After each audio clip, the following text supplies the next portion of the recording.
Hello friends, welcome to our channel. സന്ധ്യ കഴിഞ്ഞപ്പോഴേക്കും എനിക്കൊരു ബ്രെഡ് ഓംലേറ്റ് കഴിക്കാൻ കൊതിയായിട്ടോ. നോക്കിയപ്പോഴാണേ മുട്ട മാത്രമേ ഇരിക്കുന്നുള്ളൂ, ബ്രെഡില്ല. ഇവിടെ പിന്നെ ബേക്കറി അടുത്തുള്ളത് കൊണ്ട് എന്ത് കഴിക്കണം എന്ന് തോന്നിയാലും ഓടിപ്പോയി ഞാൻ മേളിൽ നിന്ന് വാങ്ങുവേ. ഇതാണ് കേട്ടോ ജിയോ ചേട്ടൻ്റെ ഡേ ഫ്രഷ് ബേക്കറി.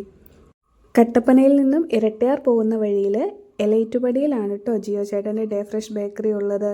സന്ധ്യ കഴിഞ്ഞപ്പം വന്നതുകൊണ്ട് ലൈറ്റൊക്കെ ഇട്ട് നല്ല ഭംഗിയുണ്ടായിരുന്നു കട കാണാനായിട്ട്. അതുകൊണ്ട് ചുമ്മാ ഒരു വീഡിയോ എടുത്തതാണ് കേട്ടോ. കട്ടപ്പനയിലുള്ള കൊച്ചിൻ ഫുഡ് പ്രൊഡക്റ്റിൻ്റെ ഒരു ബ്രെഡാണ് കേട്ടോ ഞാൻ വാങ്ങിയത്. പിന്നെ ഞാൻ ബ്രെഡൊക്കെ വാങ്ങി വീട്ടിലേക്ക് പോന്നു. ഇനി ബ്രെഡ് ഓംലേറ്റ് ഉണ്ടാക്കാനുള്ള സവോളയൊക്കെ ഞാൻ അരിയുവാണേ. സവോളയും പച്ചമുളകും മാത്രമേ ഉള്ളൂ കേട്ടോ, വേറൊന്നും എടുത്തിട്ടില്ല. അപ്പോൾ ഞാനതെല്ലാം നന്നായിട്ട് അരിഞ്ഞെടുക്കട്ടെ. സവോള ശരിക്കും കട്ടി കുറച്ച് വേണം അരിയാനായിട്ട്. ഞാൻ പിന്നെ അരിഞ്ഞത് അത്ര കട്ടി കുറച്ചൊന്നുമല്ല, അത്യാവശ്യം മുഴുപ്പിന് തന്നെയാണ് കേട്ടോ അരിഞ്ഞത്. പിന്നെ സവോള അരിഞ്ഞു കഴിഞ്ഞ് ഒരു 2-3 പച്ചമുളകും കൂടി അരിഞ്ഞിട്ട്. ഒത്തിരി എരിവൊന്നും കൂട്ടുന്നത് അത്ര നല്ലതല്ല, പക്ഷേ എനിക്ക് ഓംലെറ്റ് ഉണ്ടാക്കിയാലും എന്ത് കറി ഉണ്ടാക്കിയാലും ഇച്ചിരി എരിവ് കൂടുതൽ വേണേ. പിന്നെ ഞാൻ കുറച്ച് കുരുമുളകും കൂടി ചതച്ചെടുക്കുന്നുണ്ട്. ചേട്ടൻ്റെ വീട്ടിൽ നിന്ന് കൊണ്ടുവന്ന കുരുമുളകാണ് കേട്ടോ, നല്ല എരിവൊക്കെ ഉണ്ടായിരുന്നു. ഇത് ഞാനത് ചതച്ചെടുത്തു. ഇനിയിപ്പോൾ ചേട്ടനാട്ടോ ബാക്കി പരിപാടികളെല്ലാം ചെയ്യുന്നത്. ഇപ്പോൾ നമ്മുടെ സവോളയും പച്ചമുളകും അരിഞ്ഞതിനകത്തേക്ക് മുട്ട പൊട്ടിച്ചൊഴിക്കുവാണ്. 4 മുട്ട എടുത്തു കേട്ടോ. നമ്മൾ 2 ബ്രെഡ് ഓംലെറ്റ് ഉണ്ടാക്കാനാണ് ഉദ്ദേശിച്ചത്, അപ്പോൾ പിന്നെ 4 എണ്ണം വേണമല്ലോ. പിന്നെ കുറച്ച് ഉപ്പും കൂടി ഇട്ട് നന്നായിട്ടത് മിക്സ് ചെയ്യുവാണേ. നന്നായിട്ട് മിക്സ് ചെയ്യണം, എന്നാലല്ലേ ഉപ്പും എല്ലാം നന്നായിട്ട് പിടിക്കത്തുള്ളൂ. അപ്പോൾ അത് ചേട്ടൻ നന്നായിട്ട് ഇളക്കി യോജിപ്പിക്കുന്നുണ്ട്. പിന്നെ 2-3 ബ്രെഡും എടുത്തിട്ടുണ്ട്. 4 പീസ് മതി ബ്രെഡ്, അതും എടുത്തു. പാൻ സ്റ്റൗവിലേക്ക് വെച്ചു, എണ്ണ ഒഴിച്ചു. അത് ചൂടായി വന്നപ്പോഴേക്കും നമ്മൾ എടുത്തു വെച്ചിരുന്ന മുട്ട പകുതിയാണ് കേട്ടോ ഒഴിച്ചത്. ആദ്യം ഉണ്ടാക്കുമ്പോൾ പകുതിയാണ് ഒഴിച്ചത്. പിന്നെ മുട്ട ഒത്തിരി മൂത്ത് വരുന്നതിന് മുമ്പ് തന്നെ നമ്മൾ ബ്രെഡ് അതിലേക്ക് ആഡ് ചെയ്തു. ബ്രെഡ് ഓംലെറ്റ് ഉണ്ടാക്കാനൊക്കെ എല്ലാവർക്കും അറിയായിരിക്കും, എല്ലാവരും വീട്ടിലുണ്ടാക്കുന്നതായിരിക്കുമല്ലോ. പിന്നെ കുറച്ച് കുരുമുളകും കൂടി അതിൻ്റെ മുകളിലേക്ക് നമ്മളിങ്ങനെ ഇട്ട് കൊടുത്തേ. പിന്നെ കുറച്ച് പച്ചവെളിച്ചെണ്ണ അതിൻ്റെ മേളിൽ കൂടി ഒഴിച്ചു കൊടുത്തു.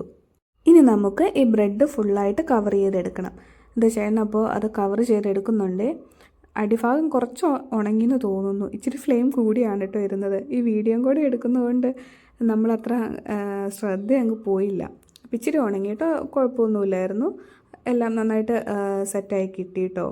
ഇനി ഇതിപ്പോൾ നമ്മൾ മുറിച്ചെടുക്കണം. അപ്പോൾ ചേട്ടൻ അതൊക്കെ നന്നായിട്ട് മുറിച്ചെടുക്കുന്നുണ്ട്. നന്നായിട്ട് മൂത്ത് വന്നതിന് ശേഷമാണ് കേട്ടോ മുറിക്കുന്നത്. ചേട്ടനപ്പോൾ അത് ചെറുതായിട്ട് പീസ് ആക്കുവാണ്. സ്മോൾ പീസസ് ആട്ടോ ആക്കിയത്, എന്നാലല്ലേ നമുക്ക് കഴിക്കാൻ എളുപ്പം. അല്ലെങ്കിൽ പിന്നെ മുറിക്കാനൊക്കെ പാടായിരിക്കുമല്ലോ. അപ്പോൾ അതെല്ലാം മുറിച്ച് കുഞ്ഞു പീസുകളാക്കി പ്ലേറ്റിലേക്ക് മാറ്റി.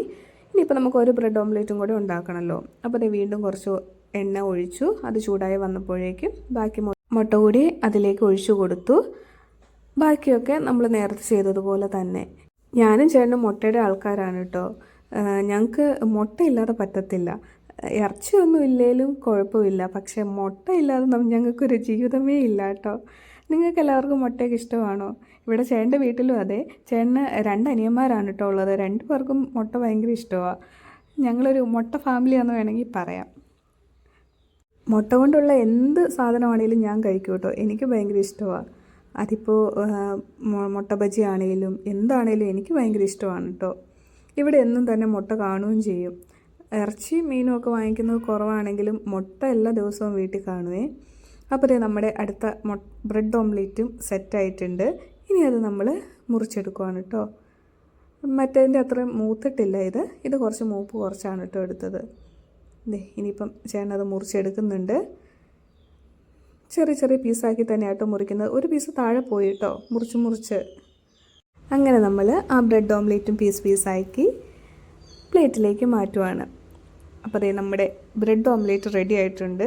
നല്ല അടിപൊളിയാണ് കേട്ടോ. എനിക്ക് ചേട്ടൻ ഉണ്ടാക്കുന്ന ബ്രെഡ് ഓംലെറ്റ് ഭയങ്കര ഇഷ്ടമാണ്. ഇവിടെ ചേട്ടനാണ് ബ്രെഡ് ഓംലെറ്റും ഉണ്ടാക്കുന്നത്. നിങ്ങൾ ഓർക്കും ഇതെല്ലാം ചേട്ടനാണോ ഉണ്ടാക്കുന്നതെന്ന്. ഇങ്ങനെയുള്ള ഐറ്റംസൊക്കെ ചേട്ടനാണ് കേട്ടോ ഉണ്ടാക്കുന്നത്. പിന്നെ അതിലേക്ക് കുറച്ച് സോസും കൂടി ആഡ് ചെയ്തു കേട്ടോ. നല്ല ഭംഗിക്ക് ഒഴിക്കാനായിട്ട് ചേട്ടനോട് പറഞ്ഞതാണ്. അത് ഒഴിച്ചു വന്നപ്പം ചെറുതായിട്ടൊന്ന് കുളമായിട്ടോ. പിന്നെ നമുക്ക് കഴിക്കാനല്ലേ. പിന്നെ സോസ് തീരാറായായിരുന്നു കേട്ടോ, അതുകൊണ്ട് അത് ഞെക്കിയപ്പം കുറച്ച് കൂടുതൽ അങ്ങ് ചാടിപ്പോയി. പിന്നെ ഞങ്ങൾ രണ്ടാളും കൂടെ ഇരുന്ന് ബ്രെഡ് ഓംലേറ്റ് കഴിച്ചു കേട്ടോ. ചേട്ടനും ഭയങ്കര ഇഷ്ടമാണ് കേട്ടോ, എനിക്കും ഭയങ്കര ഇഷ്ടമാണ്, ചേട്ടനും ഭയങ്കര ഇഷ്ടമാണ്. അപ്പോൾ ഇന്നത്തെ വീഡിയോ ഇത്രയേ ഉള്ളൂ. വീഡിയോ കണ്ടിഷ്ടമായാൽ സപ്പോർട്ട് ചെയ്യണേ, സബ്സ്ക്രൈബ് ചെയ്യണം, കമൻറ്റ് ചെയ്യണം. അപ്പോൾ പുതിയൊരു വീഡിയോയുമായി വീണ്ടും കാണാം. Okay, by.